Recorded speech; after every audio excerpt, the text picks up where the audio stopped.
বৃষ্টি এসে বুঝিয়ে দেয় ঘরের চালের ছিদ্র কোথায়, আর বিপদ এসে চিনিয়ে দেয় আপনার আপনজনেরা কোথায়। আমি আর কিছু শিখি বা না শিখি, তবে একটা জিনিস খুব ভালোভাবে শিখেছি, চাইলেই কারো আপন হওয়া যায় না। টাকা পয়সাকে বানানো হয়েছিল ব্যবহার করার জন্য, আর মানুষকে সৃষ্টি করা হয়েছিল ভালোবাসার জন্য। অথচ মানুষ টাকাকে ভালোবাসে আর মানুষকে ব্যবহার করে।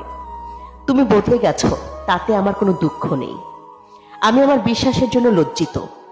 মিশুক হয়ে বুঝলাম নিজের আত্মসম্মান থাকা দরকার। সহজে সবার সাথে মিশলে মানুষ সস্তা ভাবে।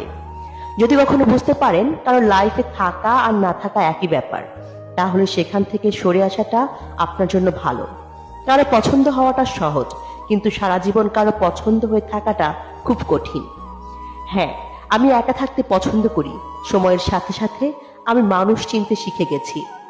একসময় যাদেরকে নিজের কাছের মনে করতাম, তারাই বুঝিয়ে দিয়েছে যে কাছের বলতে কেউ হয় না।